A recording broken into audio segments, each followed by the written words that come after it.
what's one common mindset or belief around discipline that you wish every parent could unlearn? I have so many reframes. I love talking about reframes. I think that's the coach in me. But what I would say the number one is, instead of saying, what punishment or what consequence does my child need for this behavior, I like to flip that script and say, what skills does my child need to learn to be successful here?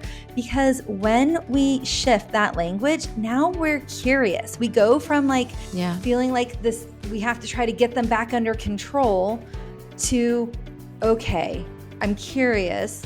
What do they need? How do I help? And then that's going to set you up for success and completely change how you respond to that behavior. And it's really helpful to go from reacting to responding. So I always like to say a reaction is an emotion in action. And so what we want to do is separate our emotions from our actions. And when we can have reframes like this, it's one way we can help separate those two things. So good. Oh my gosh. Yes. I just want to say, you are a human being and so is your child. You're not a robot. Neither is your child. You're not meant to act like one. It's okay to be human. It's okay to have feelings and emotions and needs, and it's okay for your child to as well. And all of these challenges are opportunities for growth and learning if you accept the invitation. Welcome back to the show. You are watching this on our YouTube channel. I have to remind you every week, if you love these conversations, you have to hit that thumbs up sign and you have to subscribe so that I know you can want to continue to get these amazing conversations on this channel. And I get to have another awesome conversation. I know I say that a lot as a podcast host, but my guests are the best guests because they are wise, they're educated, they know what they need to know, and they're really good at communicating. And today's guest is Devon Kunzman. She is a toddler parenting expert, ICF certified coach, and the founder of Transforming Toddlerhood, a leading platform empowering parents and caregivers to navigate toddlerhood with confidence, connection, and respect. So important. She has a background in psychology and over a decade of experience working with families around the world. Devon specializes in helping parents move beyond surviving the toddler years to truly thriving in them. And she's also the author of the new book, Transforming Toddlerhood: How to Handle Tantrums and Power Struggles and Raise Resilient Kids Without Losing Your Mind. And we can all relate to that. It is out now. Thank you so much for joining me today, Devon. We are talking about the discipline reframe every parent needs. And I cannot wait to dive into this with you. But welcome to the show. Thank you. I'm so excited to be here today.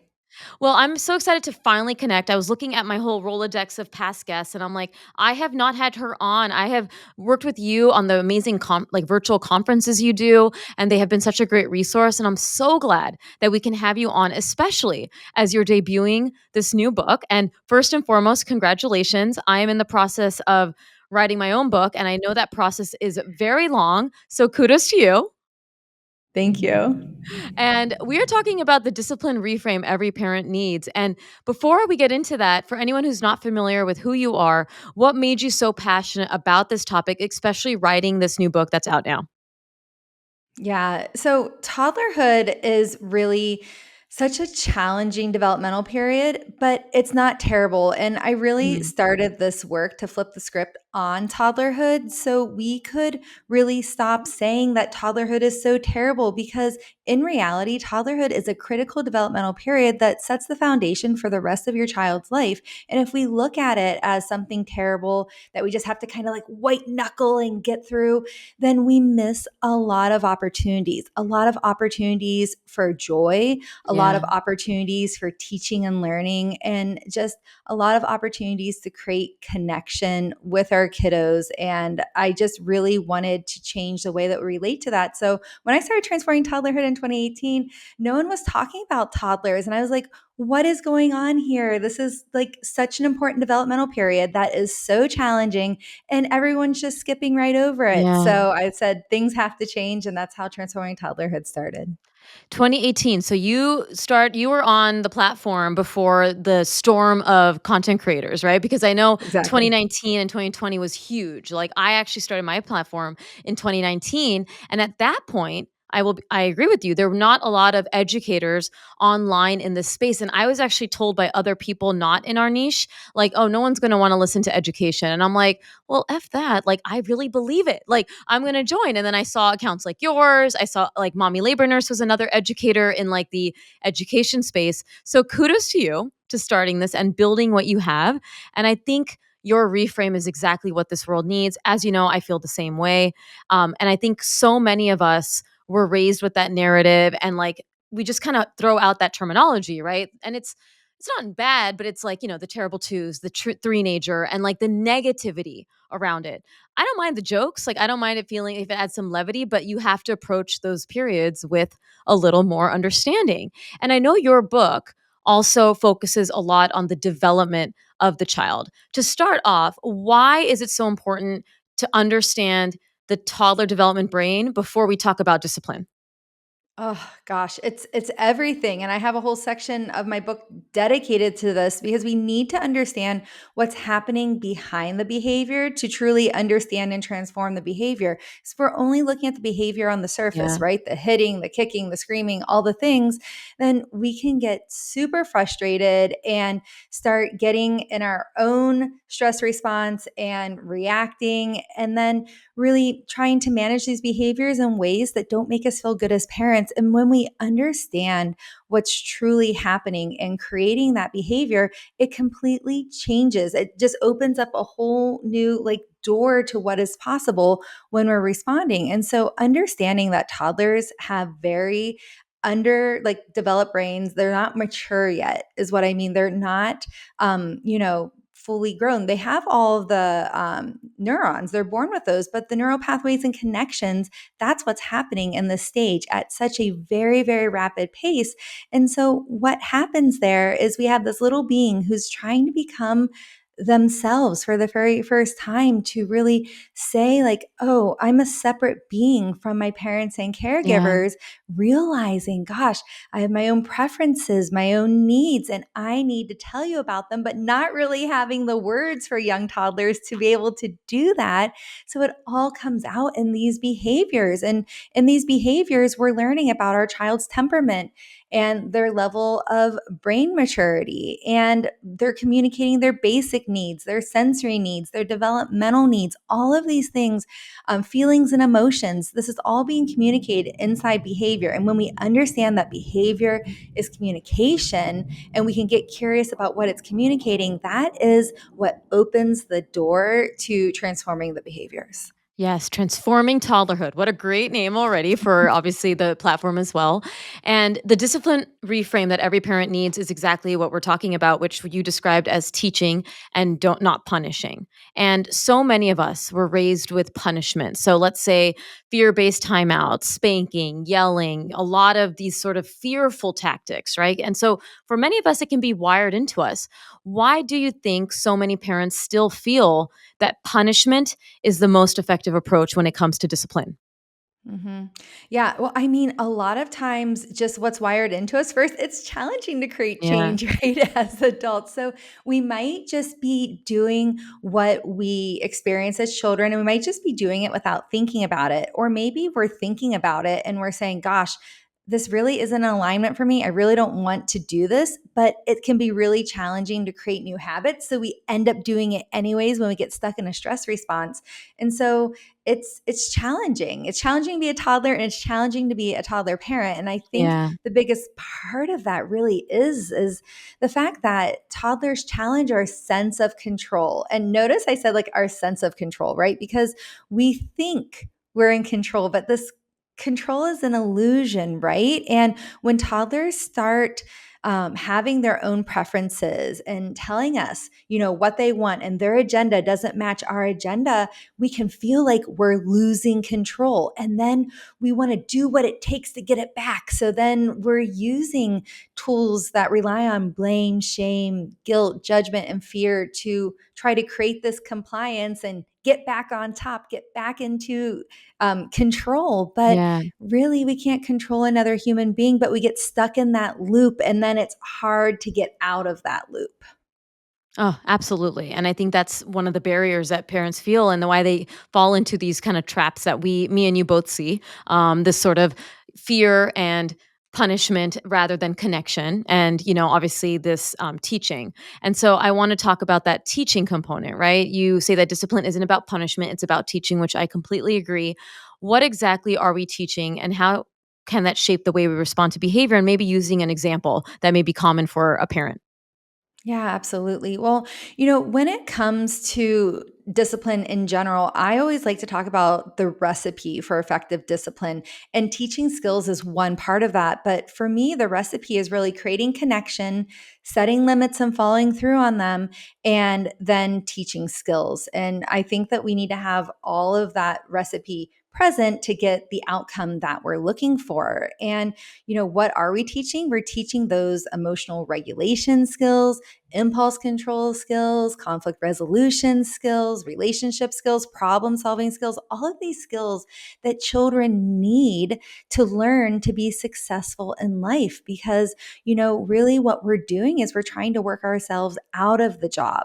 As parents, we don't want to have, if we want to raise capable and confident kids, we don't want them always looking externally for someone outside of them to tell them like where the line is drawn. But if we're always just dishing out arbitrary punishments for every behavior that we don't like or we find frustrating or we don't agree with, then we're just training kids to kind of look outside of them to Yeah. what someone else is telling them to do. And then, we're not really having the opportunity for them to learn through their mistakes. And that's part of teaching skills, is getting to learn through their mistakes, getting to make decisions, see the outcome, and then learn to make a new decision, all of these things. And it looks different, right? For, every child and every stage. Young toddlers, 1 and 2 year olds, is going to look a little bit different for 3 and 4 year olds, older toddlers. But I think, a great example here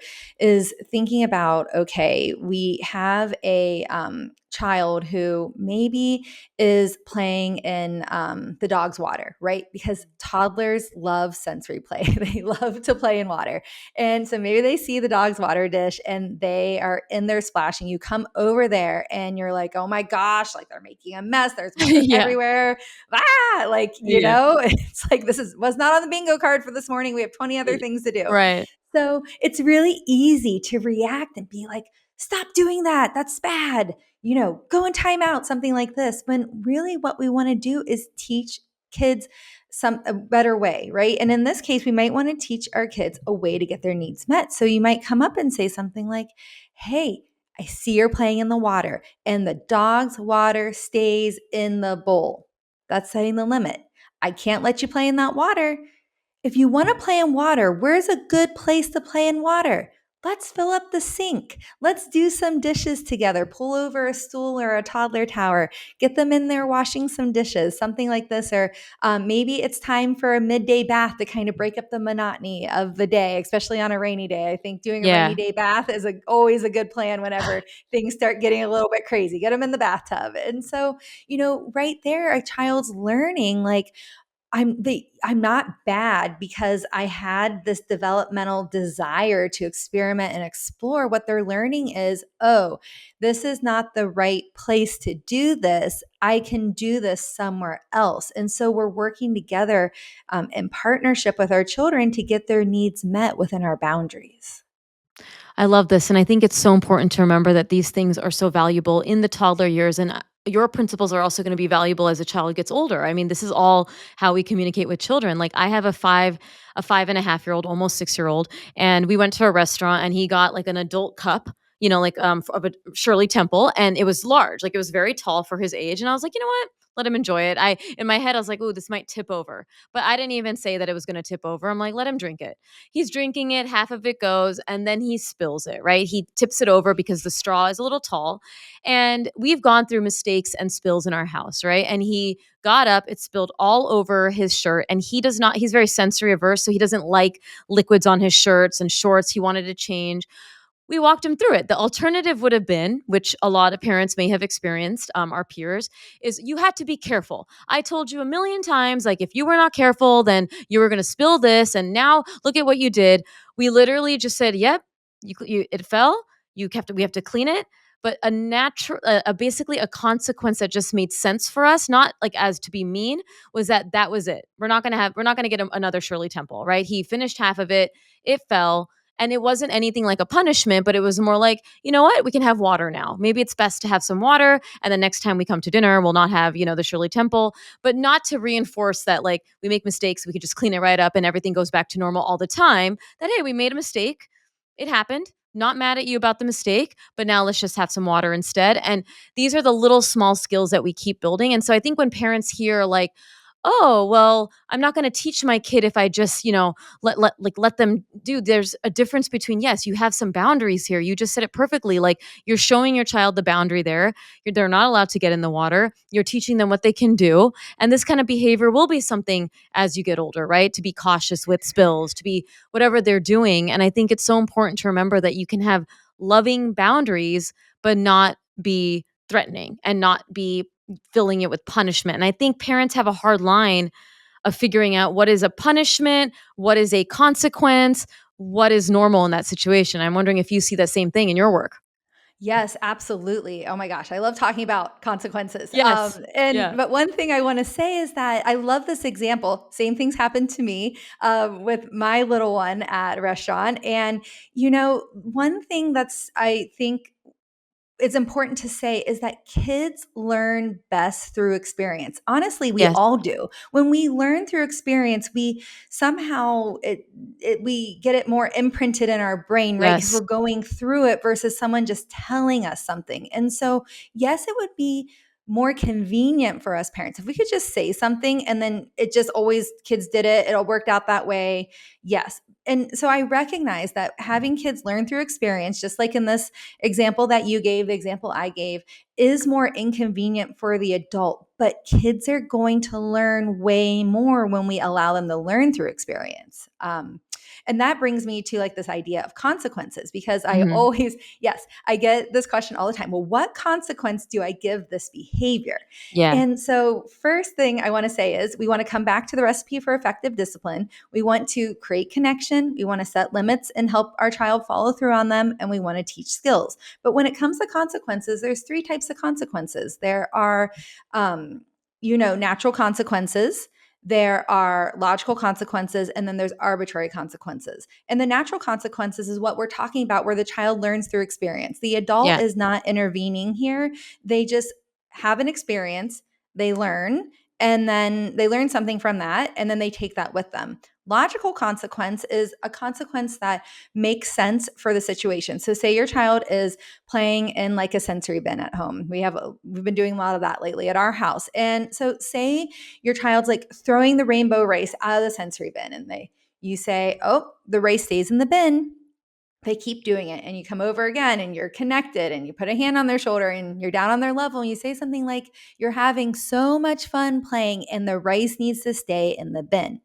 And then they keep doing it. So what do? You have to like help them follow through on the limit. Yeah. So you might say, "We're going to take a break from playing in the rainbow race right now, and we'll try again later." And Yeah. later could be 5 minutes, 5 hours, 5 days, 5 weeks, whatever. But that's a logical consequence because it makes sense for what was happening. An arbitrary consequence is what we're talking about, where we punish a child. It's basically a punishment where we say, "Well, I don't like this behavior that you're having, so now we're taking away XYZ. No Yes. dessert for dinner, no screen time today, no whatever." And that doesn't make the connection. This is what's happening when we're using these arbitrary consequences or these punishments. And so we think we're teaching our kids something, but really depending on their personality, if we're like just doling out these punishments, if they have a stronger personality, we're probably teaching them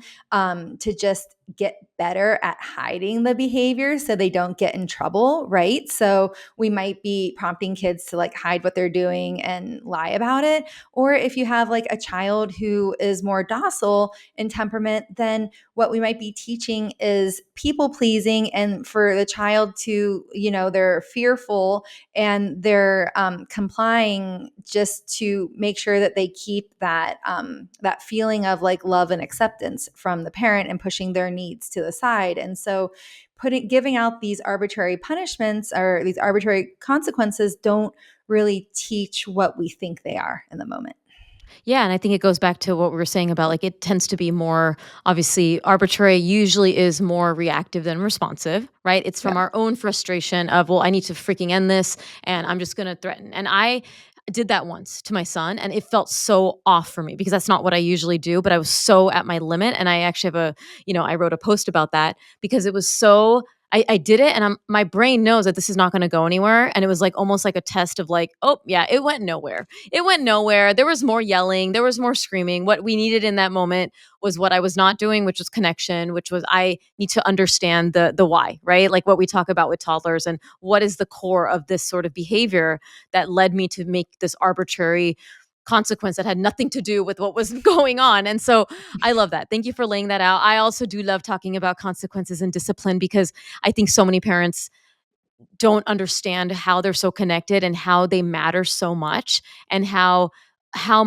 we show up to those moments have an impact, right? Like our stress, our frustrations are going to cause you to say things and make mistakes of like how maybe you didn't want to parent in that situation. That's totally normal. And I think the common thing that I hear is that punishment can sometimes feel like a quick fix. So I'm going to use an example of like someone who tells me that they slap their kid when they're not behaving. Okay. Punishment can feel, oh, yeah, look, now they're listening and my kid's so well behaved because they're being punished. And we know that that's more fear based. But me and you both know that true teaching takes longer and the results aren't always immediate. Why do you feel, and if you could get on your soapbox right now, why do you feel that parents should stay committed to the long game of discipline, even when it feels slower, to the quick fixes that punishment can provide? hmm Yeah, it's frustrating, right, to It's not so see frustrating. immediate Yeah. results, right? It's like we're Yeah. as human beings, we're just wired for that instant gratification. And now the way our world is set up with like, Amazon Prime and DoorDash, Yeah. we Yeah. just get like so many hits of that instant gratification. It is so hard. I think the bigger thing is kind of what I was saying before is that really, one of the biggest goals here is to work ourselves out of the job as parents and to raise capable and confident kids. And that requires for us to work with our child's development, not against it, and to work at our child's pace.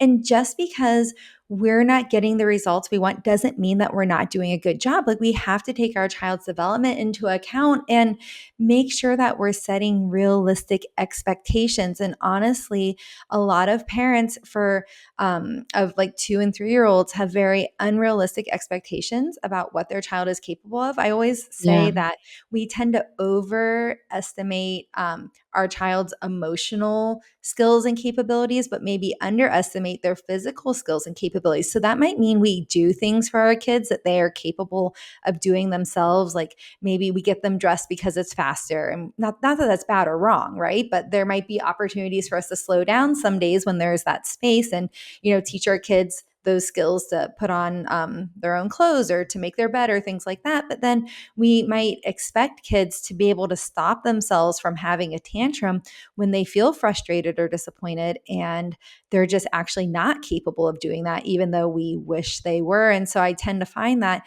having unrealistic expectations is what gives this illusion that we're not making progress, right? Because we don't see that immediate gratification. But then all of a sudden, gosh, like a few weeks later, your toddler says something or does something, and you're like, they were listening, they got Yes. it, and those moments are so rewarding. And I Yeah. think it comes down to really knowing your values as a parent and knowing the outcomes that you're looking for and choosing to raise a child with putting emotional health and emotional resilience first over compliance and keeping up that illusion of control. It's so much about control and it's our uncomfortability with feelings. It's our uncomfortability with their discomfort. There's so many things that we go back to, obviously, ourselves, right? I I knew that before becoming a parent. Obviously, I see that in my office, 5 years practicing before I actually had my own children.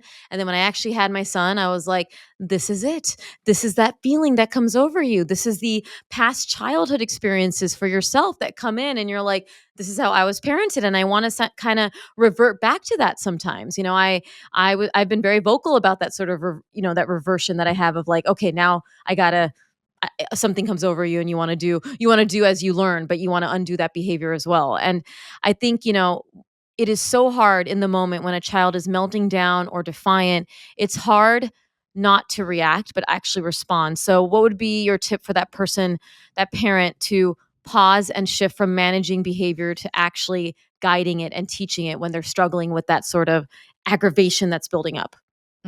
Gosh, yes. You'll read all these blog posts like, first step is pause. And it's like, yes, yes, but how do we pause? How Yes, do we yes, yes. pause when Yeah. our emotion, when we're on the emotional coaster with our child and someone needs to pull the brakes and it's not going to be our emotionally immature child. So we've got to get ourselves together. How do we pull the brakes? How do we pause? It's so challenging sometimes. So there's kind of three things I like to say about this. I would say first, what I was just mentioning a moment ago, get clear on your goals and values. Hang that up where you can see it, and keep it like in the front of your mind, because when you are aware of the bigger goal you're working towards, that's going to help you in the moment understand why you are trying to talk yourself off that ledge, right? Yeah. The second thing is create safety. This is like the pre-work before you can like really implement the recipe for effective discipline. And I like to say that we need to create that physical safety so then we can create the emotional safety. So that means if our child is doing something that is potentially harmful for themselves or harmful for us, or we're even perceiving a threat that's not there, we need to handle that first. Yeah. So then we can tell ourselves, this is not an emergency. I am safe. My child is safe. This has to be like our mantra here. This is not an emergency. And to tell ourselves this over and over, because if no one needs to go to the hospital or emergency room, everyone's safe. It doesn't matter if you address your child's behavior that moment or in 5 minutes or in 10 minutes once you're calm. And so, what we want to do is, after creating that physical safety, create the emotional safety, help yourself calm down, do some things that help you. For me, it's going to sound funny, but like sitting down, because I find that if Yeah. I can't move, then it's like moving like helps me rev up, right? And so like sitting down helps me like take it down a few notches. I also like to look out the window if there's a window nearby, just kind of like connecting with nature, taking some deep breaths, maybe like smelling some essential oils. There's so many things that you can do, and it's like finding what works best for you and Yeah. even validating yourself. Like, I feel frustrated right now. I'm having a hard time staying calm. I want to yell right now. You can even say this out loud. Like, it's okay to put it on loudspeaker and like work through it, as long as it's like I statements and you're taking responsibility, but it's okay to work through it with your child there, because again, your child's going to learn from you. Like, you oftentimes we think, oh gosh, I'm such a bad parent, like I don't know how to stay calm, I don't know how to pause. Yeah. And it's like, no, these are all learning opportunities in that moment, and you're allowed to learn alongside your child. So I would say that creating safety is so important, and then doing a redo, because when we start realizing like, I just yelled, that's not what I meant to do, you can say, oh my goodness, I'm so sorry. I just yelled and that's not what I wanted to do. Yeah. What I wanted to do was say this. And the more you practice that redo closer and closer to when it happened, that's how the real change happens. Oh, I love it. And I love that you're focusing on the moments after and before as well, right? I mean, we think that disciplining is so much in the moment, but sometimes you're going to obviously have to talk about it after. And so many Mhm. parents feel like, okay, well, I handled the tantrum, handled this thing, but obviously the repair, the redo, the discussions about what happened is so much more valuable when everyone's calm. And I love that you brought up ways that you calm yourself, and I love to use the word grounding because I find that when I say calm down to myself, it's more triggering. I don't think anyone who's ever been told to calm down will calm down, right? It's very triggering, like, just calm down. So I say, let's ground myself. Let's ground. And what's grounding for me? Humor. So I'll make a funny face. Like when I'm feeling myself just starting to get here high, I'll just make a funny sound with my lips. And I found what's really helped, which is my little hack, is I have bubbles in my kitchen, which is where we're normally at. And whenever I'm starting to feel myself get really dysregulated, I blow bubbles. Why does this help? It helps me because I'm breathing, and it helps the kids because it lightens the mood. And it has been my hack now of like literally whenever I'm feeling like the energy is really high, I like get the bubbles. It's literally like in our little island area. And I'm like, hey guys, I'm about to blow some bubbles. Anyone want to see bubbles? And my kids are like, bubbles. And they're like, their energy's lower. I can now ground myself. Now, if it's in the middle of a tantrum, I'll still blow a bubble. And all of a sudden, my son's smiling. And he's like, oh, and I'm like, I come here. I'm like, do you want to blow some bubbles? And he's like, yeah, I want to blow bubbles. And I was like, okay, let's blow some bubbles. So it's like this almost healthy coping skill of like, let's breathe without telling them to breathe. Hack. But I love that because it is something that Yeah. can really help ground ourselves. And I Yes. think, yeah, I feel like bubbles, like we could even have a whole episode just on bubbles. 'Cause I feel like the bubbles power are of such bubbles. an important parenting tool. Like they can be used for so many things. Like you can't get your child to go to the bathtub, like to take a Yes. bath. Oh, but a bubble trail is going to get you there. Or you need them to release when they're on the potty, when they're potty training. Get the bubbles out. Yes. Like I just feel like bubbles are like the solution for so many things when you're parenting Like, if toddlers. you do not like bubbles, there's something wrong. I mean, bubbles just are visually one of the most joyful things too. Like, I'm just sitting there and I'm like, look at it. But no, we should do the bubble episode. Exactly. And I think like, I guess a few last questions. So, using threats, bribes, yelling, whether physical discipline can, again, we feel like it's compliance, but it's not necessarily growth. We've established that. What are your like few go-to discipline strategies? I know you have so much more probably in the book that can help build that long-term emotional skill without relying on control that parents really want to have when they use those methods of threats and bribes and yelling. Yeah. In my book, it's split into 5 sections, and there's a whole section on understanding your toddler's behavior and then discipline that works with your child's development, not against it. And so I talk about this a lot. And I feel like one of the most important parenting tools is okay, acknowledge the behavior you want to see. Acknowledging the positive behavior. And why I think this is so powerful is because it's helpful not only for our toddlers, but for us as parents, because our brains tend to just focus on what we see. And if we're focusing on the behavior we don't want to see, or the negative behavior, if that's what we're spending all of our time focusing on and responding to, then that's what our brain is seeing, and it's causing like a snowball effect. So your toddler might be having the behavior you want to see throughout the day, but those are the moments we're not even seeing it because we're Yeah. so focused on like the shoe dropping and like what's going to happen next, and the behavior we don't want to see. So when we can shift and start intentionally noticing the behavior we want to have, that we want to see, and even if it's like a little bit better than it was last time. So for example, if your child plays with the new baby in a really gentle way, just saying, hey, I love how you gave your brother that toy so gently. Thank you. Or that was so helpful. Or you could say something like, oh, look, your baby brother's smiling. He's so happy you gave him that toy. It's mostly just noticing what you see. Yeah. I see this, I saw that. Thank you for these things. But what this does, so what I was going to say also is like, even if your child goes to hit you and they like bring their arm back, but then they don't hit, or your Mhm. child goes to bite you, but they don't sink their teeth in, you want to say something like, wow, you really wanted to bite mommy and you didn't. Look at that self-control. You did it.